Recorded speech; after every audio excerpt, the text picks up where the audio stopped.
Good afternoon, everyone. We're just waiting for people to join. We'll give it another few seconds and then we'll make a start.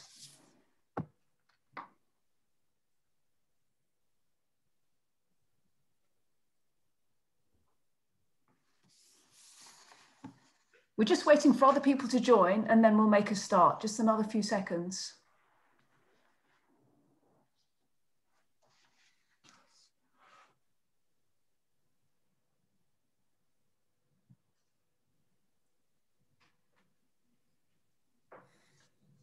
And I can see that we've got people from UK, Italy, Arizona, Saudi Arabia. So really huge welcome to you all. So I think we'll make a start now. I'm Vicky Goff and I'm from the British Council. And we'd like to welcome you to this session hosted by the Qatar Foundation International and the British Council. We're working together closely to promote the teaching of Arabic and the learning about Arabic cultures in UK schools. Before we start, some housekeeping. As we go through the session, what we'd like you to do is to use the chat function, and I can see a lot of you are doing that already, but also please use the Q&A function to ask questions of our three artists who you're going to meet in a minute, and we'll be able to put those questions to them each after their sessions. Now I'm going to hand over to Tony. Just before I say that, I'm going to post a number of links in the chat. So if you are a teacher in the UK and you're interested in teaching Arabic or introducing your students to Arabic culture, please get in contact with us at teachingarabic@britishcouncil.org, and I'm going to post that in the chat in a moment. So now I'm going to hand over to Tony, who's going to introduce you to the three artists. Good afternoon, ladies and gentlemen. Our session today is designed to get you thinking about Arabic, a hugely important world language and the vehicle of a rich and vibrant culture. And to do that, we're going to introduce you to the work of three Arab artists who will share their music and poetry with you. So our first guest today is Maya Youssef, and she's going to begin with a short piece of music. Maya?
Wow, Maya, that's fantastic. Thank you. Tell us a little bit about the instrument. What's its name? How does it work? The name of this instrument is qanun. This is one of the key instruments within a traditional Arabic ensemble. And yeah, so it's like the piano of the Arab world, if you wish. And the way it works is by, obviously I have to pluck. So I have these two rings in my index fingers, and I pluck the strings. And what makes it really versatile is the black keys, the knobs here, which are like the black keys on the piano. So when I pull them up and down, the pitch changes. So as I play, you're going to see me doing things here, which is pulling the levers up and down to change the pitch. And this is how it works in a nutshell. So plucking, changing levers, but also using your 10 fingers, it really, so yeah, this is how it works. Great, thank you, Maya. And I think now you're going to play us another piece, aren't you? Something perhaps a little different. Yes, absolutely. So I am a composer myself, and I started learning music when I was 8, and I heard a recording of the Qanun in the backseat of a taxi, and the taxi driver, when I told him that I wanted to learn Qanun, he said, no, this is, it's not gonna happen. So, and I carried this rebellious spirit into the music. And because this beautiful scale, the Hijaz scale, is sort of the stereotypical soundscape of the East, I wanted to tease that conception by creating my own rendition of jazz on Maqam Hijaz. So I called it He/Jazz.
Thank you, Maya. That's spectacular. How long have you been playing? Tell us a bit about your journey, your musical journey. I started playing the Qanun when I was 8. As I said, I fell in love with it in the back seat of a taxi in Damascus, and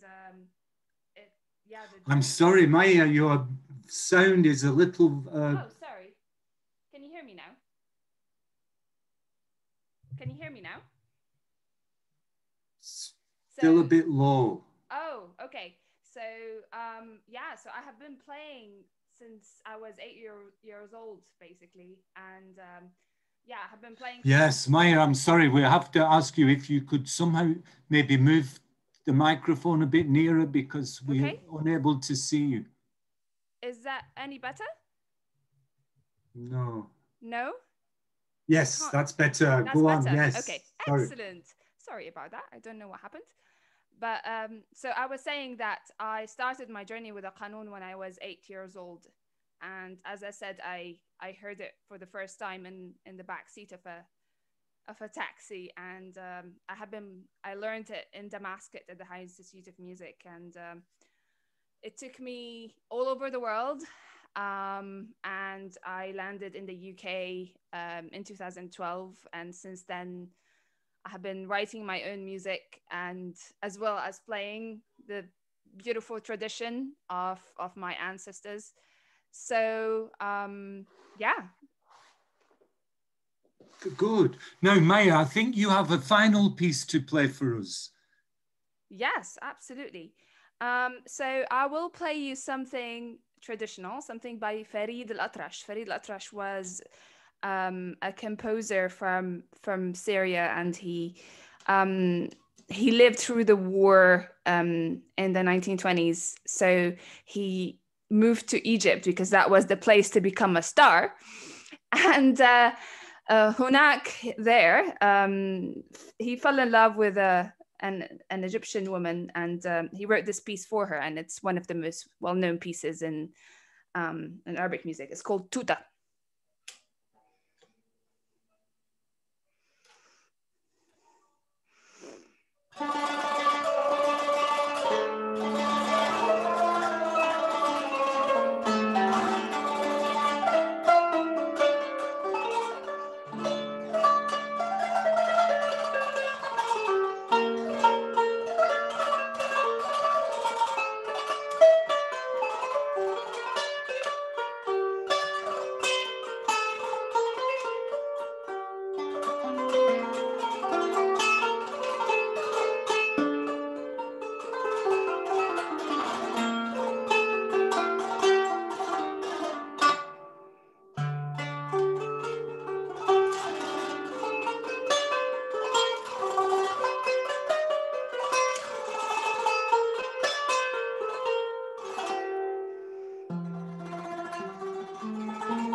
Wow, Maya, thank you. That's absolutely شكرا fantastic. جزيلا. Yeah, no. Now, finally, Maya, أخيرا ممكن تقولي كلمتين للإخوة الأخوات العرب من المشاهدين؟ أكيد. اللغة العربية هي كنز حقيقي، يعني بالنسبة هو الموسيقى فيك تقول إن هي نوع من أنواع اللغة، وهي بالنهاية هي برج من أجمل وأثرى الأبراج الإنسانية اللي فينا نستخدمها بحياتنا اليومية، فتعلموا اللغة العربية. Thank you very much, Maya. I wonder, Vicky, is there any questions from the audience? A quick question for Maya? There are loads of questions. First of all, people are really saying how amazing the performance was, and it's a shame you can't hear all the applause going on in people's houses. شكرا. And people are saying, is this an instrument played only in Arabic countries? Also asking, how is Arabic music written? Does it look the same as Western music? And where is the instrument from? And does tuta mean strawberry? Those are the questions that I wrote. Okay, so the first one was, so is Arabic music the same in all Arabic countries? Well, is it written in the same? Oh, is it? Okay, excellent. Okay, so, well, the music is written in Western, in the same way that Western music is written. Arabic music wasn't notated before. And the notion, we had basically a time where we really wanted to incorporate Western music theory. So it was borrowed from the West. So it looks like Western, except for the small symbols that are slightly intricate. And how long does it take to learn the basics of Qanun? It really depends on you. I teach Qanun, so do Google me, so you can find that I do teach people from all over the world. How is Arabic music? Yeah. Where's the instrument from? Oh, yes. So does tuta mean strawberry? Those are the last. Tuta. I mean, tuta. We say it in Syria. I think it's called like a story, but it's also a name. So what you're gonna find in that certain words and mean different things in different Arab countries. So I don't know if it means strawberry in a different Arab country. I am not aware of that. I think it's either a story or a name of a person. So yeah. That's great. Thank you, Maya. There are lots of questions, and people are asking for your website in the chat. I don't know if you'll have a chance to add some comments yourself. Absolutely, I would be delighted to. That would be Thank brilliant. you so much. Thank you. Back to you, Tony. Okay, thank you, Vicky. Now we move on to our next guest, who is Amira Saleh. And Amira is going to read us a piece of her poetry. Amira? Hi, thank you for having me. My first poem is called Tourist in My City. I'm born and raised Birmingham, but originally from Yemen. So this is called Tourist in My City. My marhaba salam namaste is a tourist on your tongue. It visits when it feels your city will open its borders. See, my city speaks out like activists in protest. And sometimes we are held back, like English words stuck in foreign throats, struggling to find their way home. We have told you you're welcome. Opened arms so wide you could fit a whole country like Yemen between my right and my left. But we haven't forgotten what you did for us, with us, to us, and we won't. Birmingham, you stayed back too long, told them to take the limelight for a while, and they sparked coloured lights in celebration of everything, but never in celebration of us. You are nothing without me, us. And the homeless who spend their time on Stratford Road street corners asking for a quid or two, who are you if not us? We built this city, from amid stocks for china plates, guns and sugar to this. And they ripped through you for canal systems, because it was easier to take what was an hours across to the big city and sell it. Now they don't believe us when we say we have more canals than Venice. They don't believe us when we say we are the artists, the activists, the producers, the directors, the teachers, the CEOs, the cleaners, the police, the elderly, the firefighters, the young people, the elderly. We are the Brummies. But sometimes, Birmingham, we have to stop running. Yes, we built this city.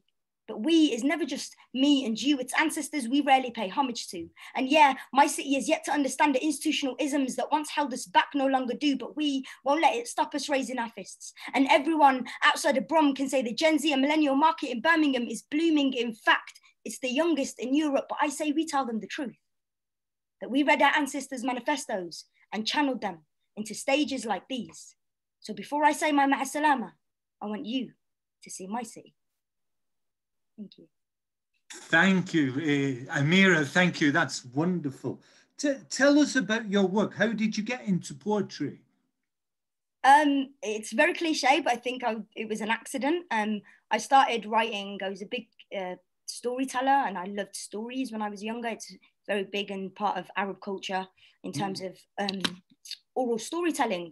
And I think for me, I started in theatre and I was writing plays, and it didn't feel right them sitting on a stage. It felt like I needed to be embodying the people that I'm telling the stories of. And that's where I came across Def Jam poetry, which is an American form of poetry at the time. And I just fell in love, and I was like, this is absolutely exactly what I feel like and how I feel like I want to express stories, which is back to how I feel like my grandparents, like everything that I know culturally in Yemen has been told orally to me. So it's about taking that and making it into poetry. So Amira, do you feel that you have influences that are both from the Arabic tradition and from the English tradition? In a sense of poetry, probably more on the English side. It's more actually it's not necessarily poetry, but it's the stories and the way Arabic language plays with metaphors. I find stunning. Like there are elements in my book where I write lines and I actually literally translate them from Arabic, which make no sense in English, which makes it even more poetic. So I like to play with language in that sense of, if I'm thinking of the poem in Arabic, translating it, or sometimes actually just really leaving it on the page in Arabic. So Amira, would you read us a piece where you blend the English and the Arabic together? And yes. Let us see how that sounds. Yes. I'm going to read a poem that was written when I was meant to go to America and do some work, and I got rejected on the Muslim ban because Yemen is one of the countries. And I felt like I didn't belong anywhere at that point. So I wrote this poem. There is an empty, solid, sharp feeling that sits in the top of my stomach. Sometimes my throat and other times in my chest, that feeling of absolute numbness, helplessness and rejection, like black holes falling into the palm of my hand, and I'm trying so hard to put them back into the sky one by one because I want them to be stars again. My country stands on one long thread that starts in America, travels to Iran and ends in Saudi Arabia. There is a tower that has fallen on my shoulders. It has burnt my skin, shut me out of a dream I've been deep in for so long. You do not sympathize with the pain inside of me. Of being denied the soil that my mother played in as a child, or of being denied access because my mother chose to play as a child. And my heart wants to fight so badly, run away, die fighting. The activist in me says go, but the realist in me says, who am I? I am merely a stone that is thrown by a 10-year-old Palestinian at an Israeli embassy, landing just an inch far away from where it's meant to be. I am nothing. I am no one. Not even a fly on a wall of an abandoned school, not even a fly near 6-month-old rubbish, not even a citizen of Yemen, but still I am rejected. I guess the American embassy realized the H at the end of my name isn't actually silent, it's Arabic. And they split me open, like Moses did with the Red Sea. See, they don't know inside of me I hide parts of Exodus and parts of Surah 26, chapter 17. And sometimes in public spaces, I speak my mother's tongue, not mine, my mother's. To remind others, I am made up of old furniture from my mom's house in Aden, wrapped in headscarves like my nan would be, as though she was ready for war, like Ta'ali Amira, Wallah Tahaddik, Ka'ar, and other times I catch myself in the shower trying to scrub off the smell of bakhur just so I can fit in. Or I catch myself picking my most surface level poems in English so they can say, yeah, she's Western. In England, they tell me how much I don't belong, how my hair grows funny, my skin not the right black or white, they're kind of getting used to, a little too in between. They tell me I'm affiliated with those kind of people, you know, those kind of people, the ones who speak Islam. And I drown myself in ignorance because I'm too tired of fighting to fit in, when in fact I really don't want to.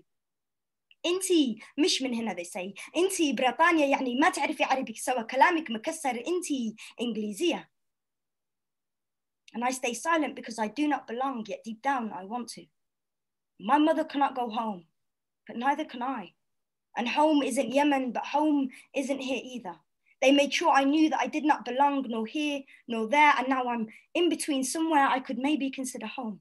So I'm searching for home, but maybe I'll never find it in places. Maybe God doesn't want me to get attached to the brickwork because he knows it'll only hurt when it's no longer there. When the gorgeous woman-like mountains that have stood tall for so long all fall at once, maybe God doesn't want me to witness it. Maybe God loves me too much to see me in pain. Maybe I'll start searching for home in people. Maybe home is already in this room and I haven't noticed.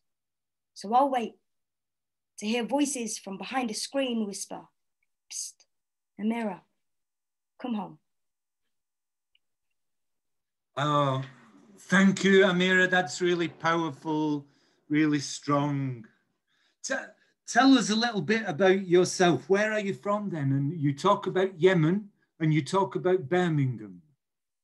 Exactly where I'm from. I'm born and raised in Birmingham, but as I say, I'm Yemeni Brummi trying to find home. Okay, that's wonderful. Would you like to read us one last piece? Yeah, I'll read. I have a poem.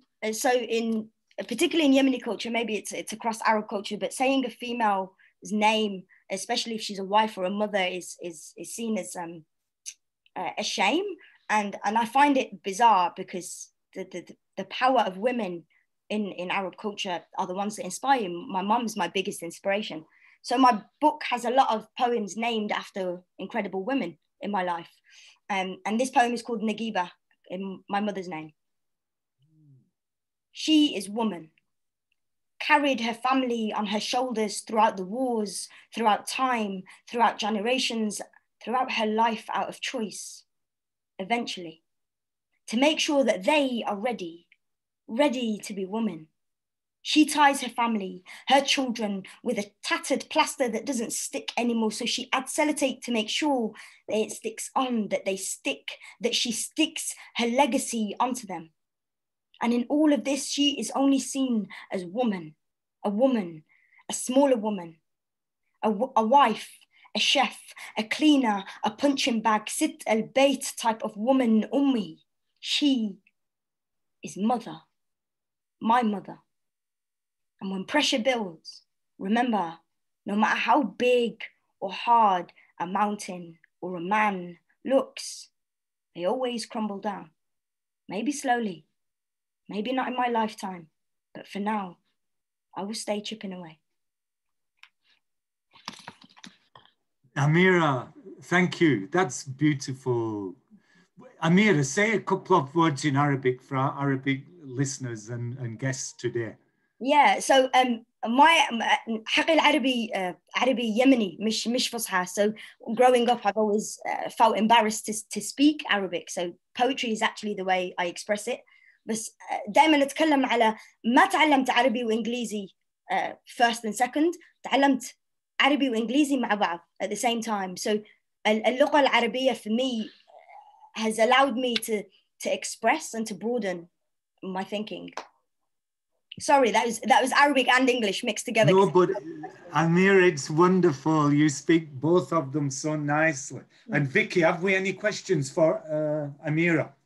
Yes, we have. One of the first questions that a lot of people are asking is, where can they get your poems? What's the book called, and where can they get it from? The book is called I Am Not From Here, which is it's an irony that you have to belong in one place. But I can post my links in the chat after. That would be great if you could do that. Other questions are, which language do you find more rhythmical and musical, English or Arabic?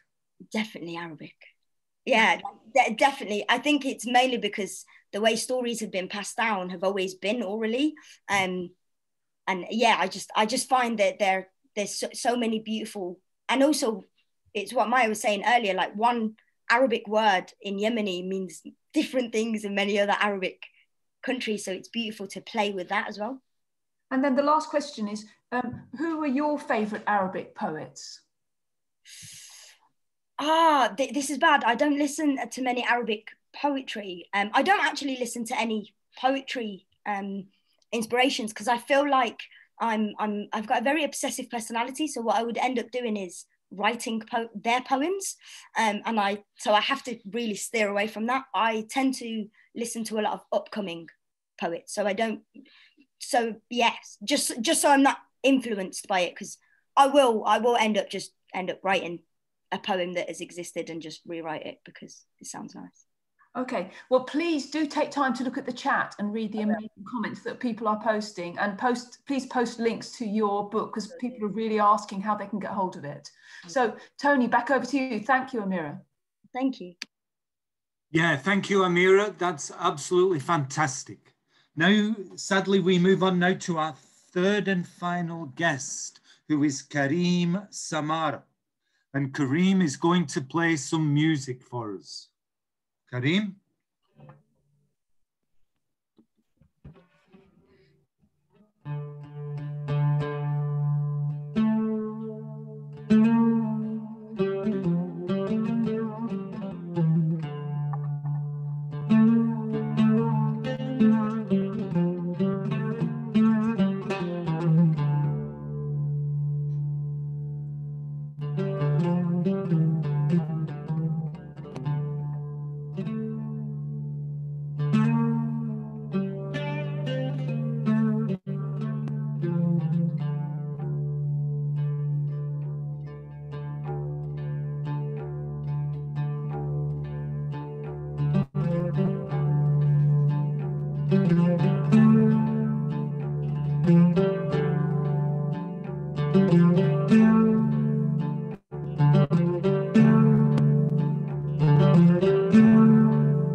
Karim, that's absolutely amazing. Thank you so much. What's the instrument? Tell us a little bit about it. Hopefully you can hear me all right. I can hear you good. So this is just, this is the Arabic oud, which is basically the grandparent of the guitar. So it was from this instrument that the European lute was developed, and then the flamenco and classical guitar, and then the acoustic and electric guitar that we sort of know in rock and pop. Right. Thank you. How long have people been playing that instrument then? You say it came through Spain. Well, this went to Spain, which led to the guitar, but this was probably about, I think the records are saying like 3,000 years or so. I think it originated between Iraq and Iran, and it just became the prominent songwriting instrument as well, mainly played by women, for writing and expressing Arabic maqam, so Arabic scale and mode. And from there, it traveled with the different empires and people moving from country to country. So it went all the way across into Andalusia, which is where in one of the next pieces I play, I'll be playing a piece that is originally from Andalusia, probably about 1,500 years ago or so. Oh, well, okay, Kareem, let's listen to it. So that what I just played before was using my kind of loop and guitar effects pedals. So this is a bit more standard.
Thank you, Kareem. That's wonderful. Tell us a bit about your journey with the instrument, your journey with music. What kinds of things have influenced you and inspired you? So I guess I started as a predominantly like a rock and indie guitarist. And as I was learning to play obsessively, my mother would always complain that it wasn't the same as the oud, which I didn't know anything about really. But I tried to start playing some of the Kulthum records that she was playing, but it never sounded the same. So on one trip back from Egypt, I was bought a oud for my as a present from some family, and then I never learned to play it because I couldn't find anybody to teach me. So it kind of stayed in a cupboard while I carried on being like a rock musician in bands and playing quite standard Western music. But then I found a Lebanese oud teacher, and he got me going, and I became obsessed with it really. And it started me on a whole new journey into parts of Arabic culture that I didn't know, the Arabic language, and took me away for quite a while from the kind of music I was doing before, because I just became obsessed with this. Right, okay. Kareem, would you play us another piece? Yeah, sure. I'll do a bit more looping. Is that...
Kareem, that's absolutely fantastic. It's so beautiful, so evocative. A famous piece, I think, and it takes, you know, just memories and wonderful, wonderful. You mentioned when we spoke before, there was a relationship between your Arabic learning and your music learning. Is that right?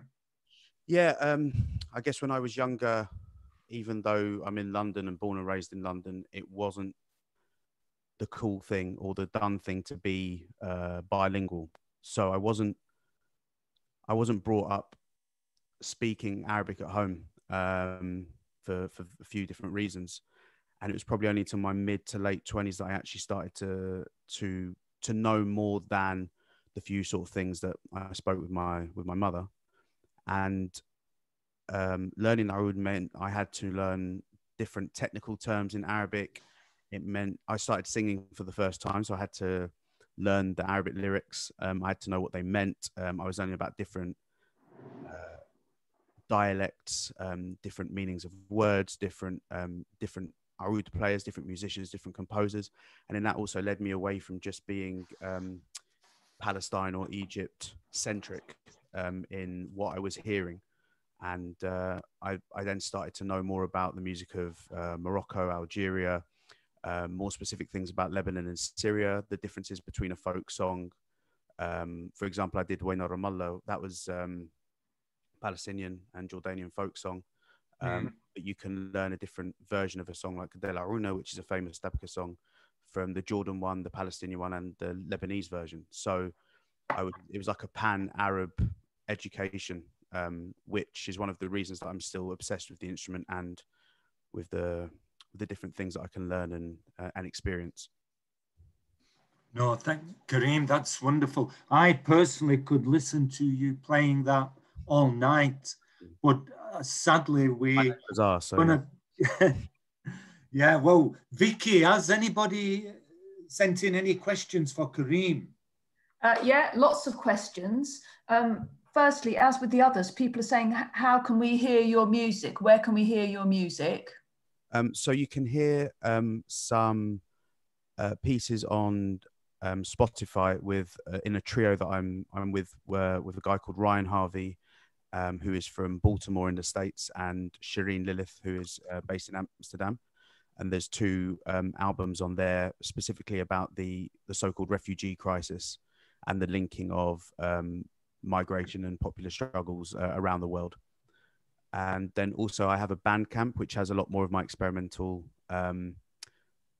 Arab futurist sounds that I've been making. So there's long, very experimental oud and drum pieces that focus on, for example, women's rain songs in Palestine, or on the idea of the Mawlid ceremony in Egypt. Brilliant.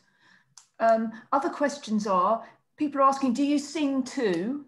And is the oud easy to learn? I've had to sing. I never wanted to sing. I never ever wanted to be a singer, but my oud teacher was very specific in that I had to sing the pieces that I was playing, and I'm really glad that he insisted on that, to be honest. So I sing out of necessity, and if someone really needs me to. And what was the other question? Sorry. Is it easy to learn? It's easier to learn if you've had a musical background, and if you've played guitar before, it's a lot easier. But if you are starting from scratch, the amount of practice that you need to put in is a lot more than you would have to on the piano or on the guitar, because the neck is fretless. If you can see that, like, it's just one flat neck. So it's like a violin. So it's, you know, you were talking about the way that Arabic music is written with Maya. The Arabic maqams and scales, because of a fretless neck, you can have even a microtone that is a certain decimal point or percentage. If you were to do like a test, it would be one way in one scale, but it would be a little bit lower or a little bit higher in another scale, or even depending on which country is playing that scale. So it takes a lot of listening and a lot of self-study, but it becomes a well that you just can't kind of get out of. So as soon as once you're hooked and you're into it, it becomes easy because you love it so much. I guess like everything, but the oud as well, because of the back, it can be quite, if you don't get a small one, for people who are a bit smaller, it can be very cumbersome to play because sometimes the backs can be very big. So a lot of it depends on getting the right instrument as well. And if people want to ever get in touch with me, I'm on Instagram, or I'll put my email up here, because sometimes you need a bit of advice for buying oud and for people who teach, and I teach as well. So great, thank you. And the last question is, do you have a favorite oud player? Yeah, it keeps varying. When I actually got like an injury in my hand, because when I started to play, I wanted to be Farid El-Atrash, who composed Tuta that Maya played, because he was like the closest to an insane shred guitarist that I could find back then. But I think my favorite one is Hazim Shaheen, who's an Egyptian oud player. He plays with a band called the Skandarella, who especially, they were very big in sort of 2011, 2012 in Egypt.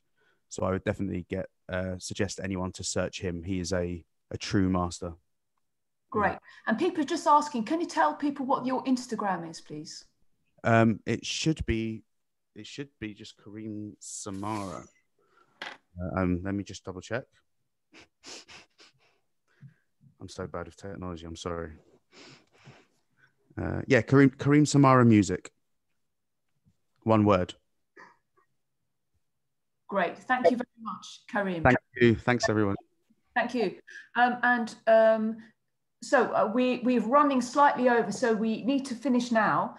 So I'd like to say thank you so much to our three brilliant artists. The recording of this event will be available via the Language Show Live site. And so we hope it's something that you will feel like you would like to share with your pupils.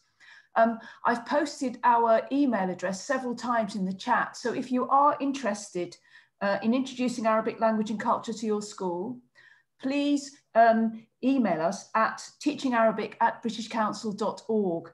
And also we have a number of pupil events and teacher CPD events.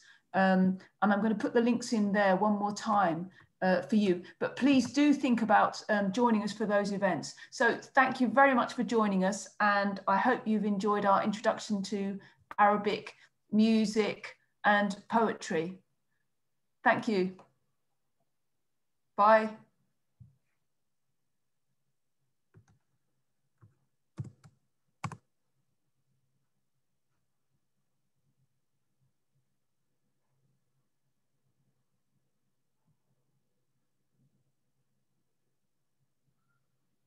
Okay, Tony? Yeah, I'm okay. So we had... Has it stopped? I don't know. I think people are just leaving slowly now. We had 250 people at the peak. Yeah, it's good. Yeah, really great comments in the chat. I don't know if any of you had time to look at it, but really amazing comments in the chat.